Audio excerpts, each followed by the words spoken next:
Полночь. Жара не спадает даже ночью. Плюс 30, воздух густой и неподвижный, как масло. Узкие улочки Самарканда давно опустели. Город спит. Но в одном месте не спит никто. В подземном склепе древнего мавзолея несколько человек в рабочей одежде, мокрые от пота, из последних сил налегают на веревки и рычаги. Перед ними многотонная плита из темно-зеленого нефрита. Камень, который не трогали 7 столетий. Плита медленно, миллиметр за миллиметром, ползет в сторону. И в этот момент гаснет свет. Весь. Разом. Как будто кто-то щелкнул выключателем во всей Вселенной. Темнота в подземелье – это не темнота в вашей комнате с задернутыми шторами. Это абсолютная, осязаемая, живая темнота. Такая, в которой перестаешь понимать, где верх, где низ, и есть ли вообще что-то вокруг тебя. Люди замерли. И тут из открытой щели под плитой медленно, как живое существо, как чье-то дыхание, начал подниматься запах. Густой. Сладкий. Тяжелый. Запах, которого здесь не было 7 веков.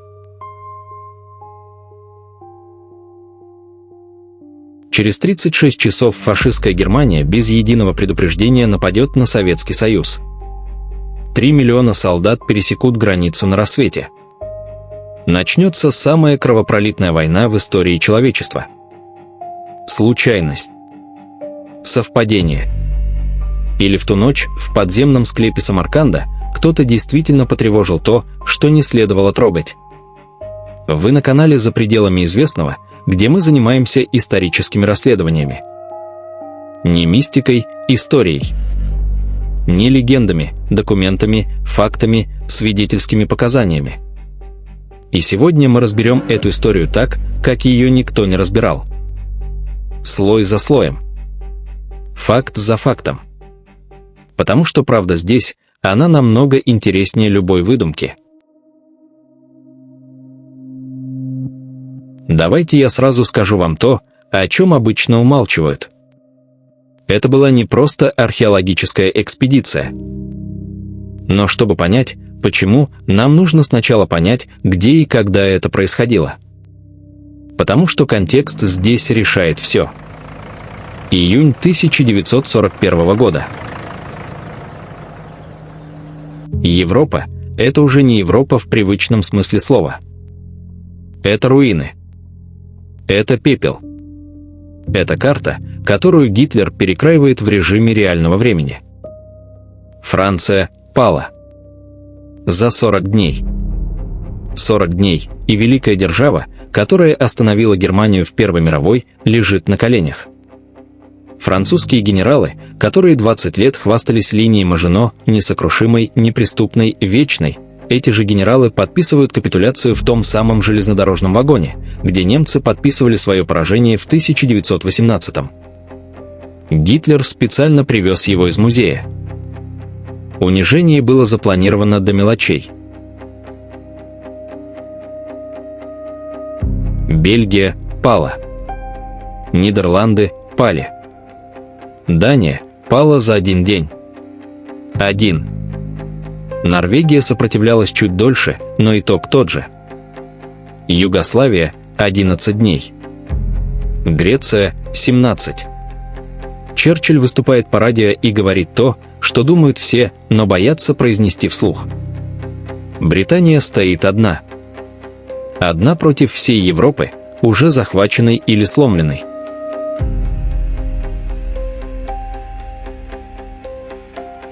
И вот в этой атмосфере, когда каждый разведывательный доклад на столе Сталина хуже предыдущего, когда агенты в Берлине, Варшаве, Будапеште наперебой сообщают о концентрации немецких войск у советской границы, когда сам воздух пахнет порохом и катастрофой, именно в этот момент из Москвы приходит приказ. Начать раскопки в Самарканде. Вскрыть гробницу Тамерлана. Подождите. Давайте остановимся здесь на секунду. Потому что это не просто странно. Это удивительно странно. Финансирование идет не через Академию наук, не через Наркомат просвещения, не через какой-либо официальный научный орган. Деньги выделены напрямую из секретного резервного фонда Совета народных комиссаров СССР. Это примерно как если бы сегодня администрация президента России, минуя все научные институты и министерства, лично выделила деньги на раскопки в каком-нибудь провинциальном городе. Почему так? Официальный ответ красивый и убедительный. Академик Ташмухамед Корниязов, уважаемый ученый, историк, знаток Средней Азии и антрополог Михаил Герасимов вместе должны были исследовать останки тимуридов. Восстановить их облик.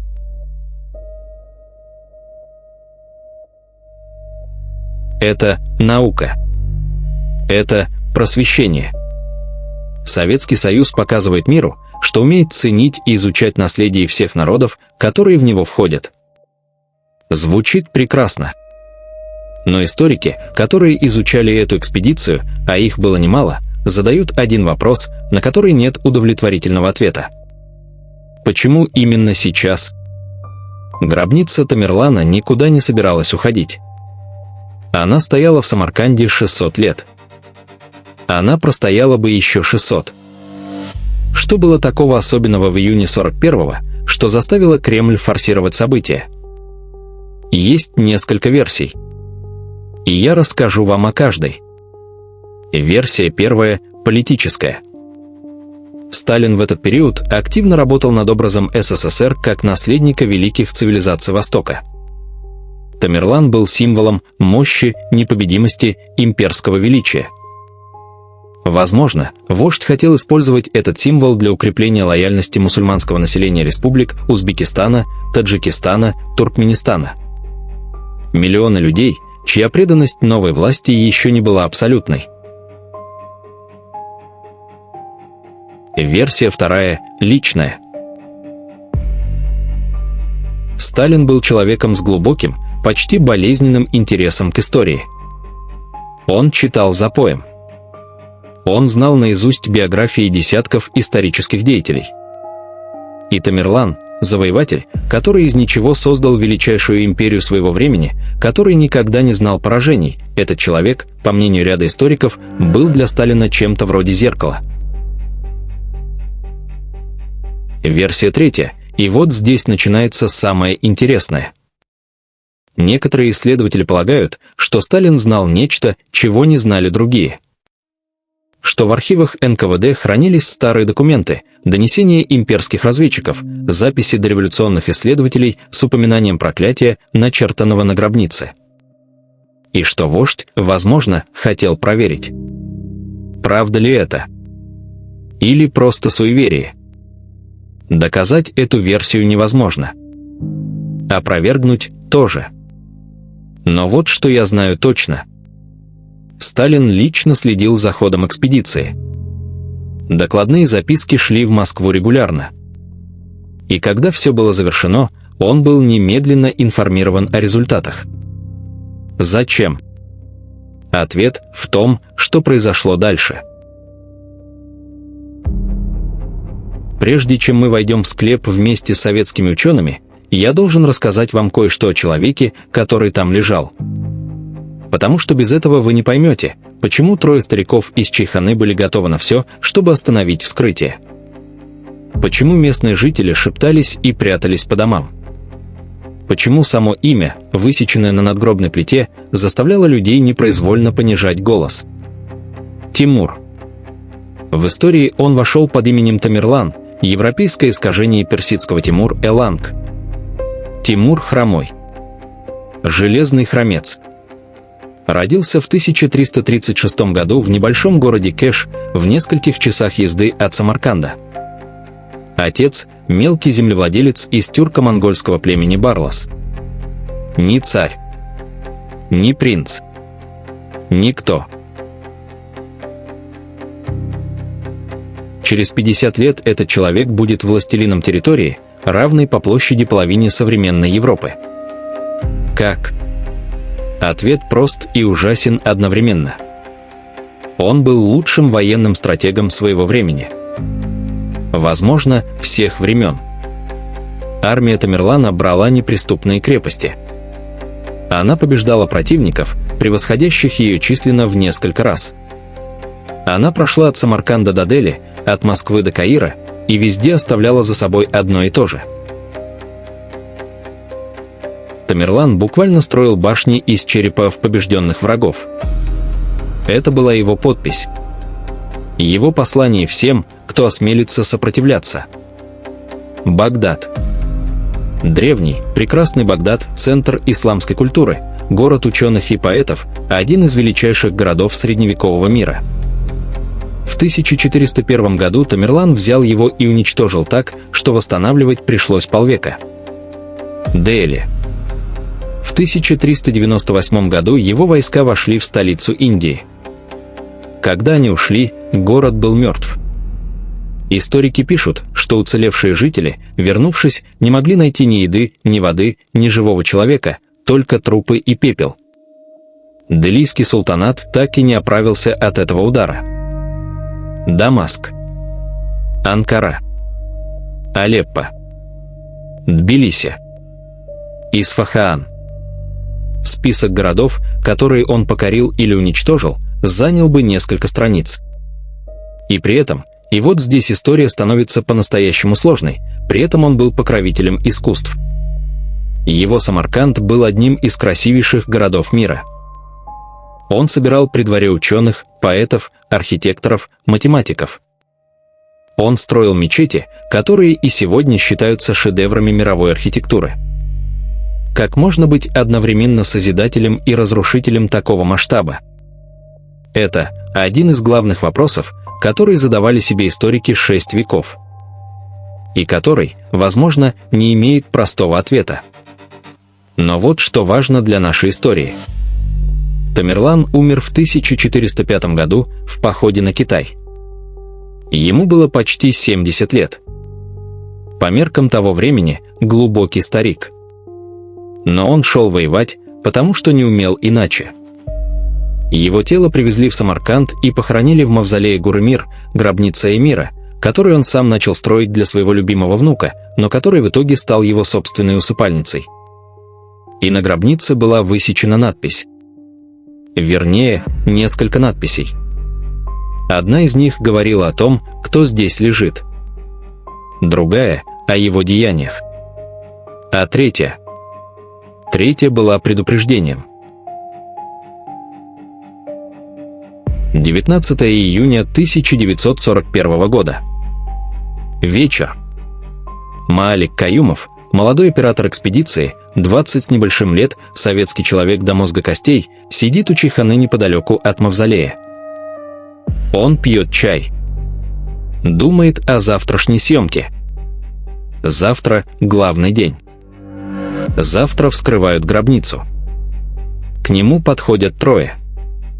Каюмов потом опишет их так. Пожилые, очень пожилые, такие старые, что кажется, они помнят не только советскую власть, но и царскую, и, может быть, и еще что-то до нее. Длинные белые бороды. Традиционные халаты. Белые челмы.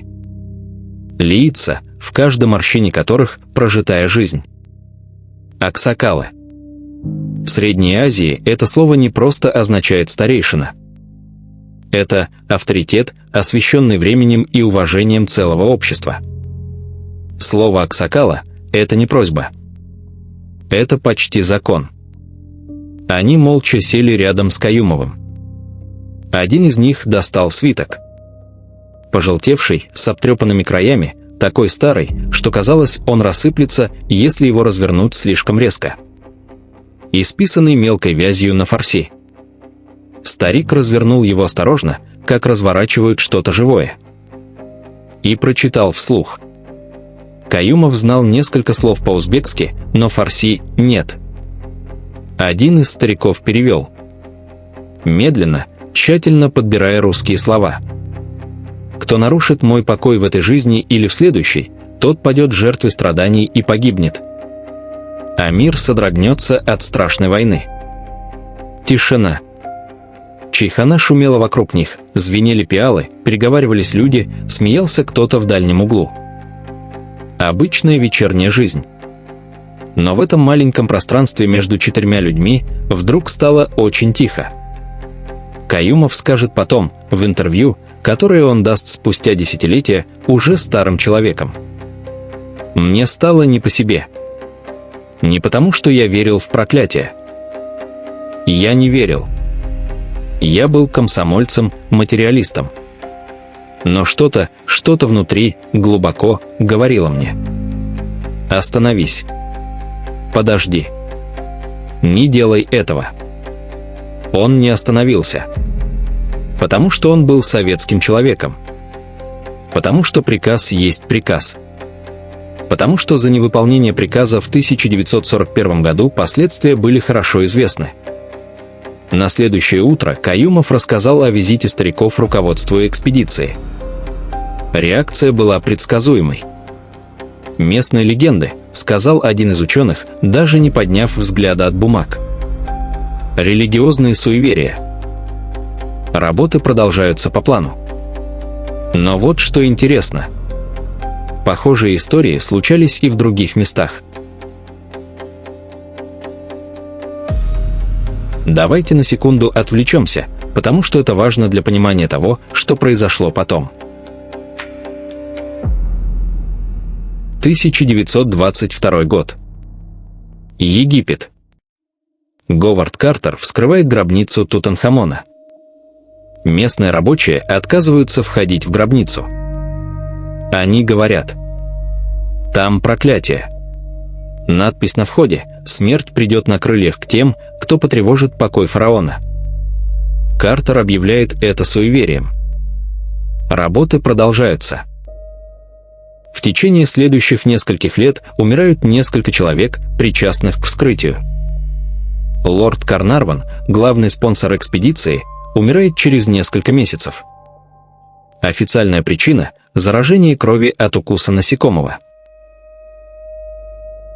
Газеты всего мира пишут о проклятии фараона.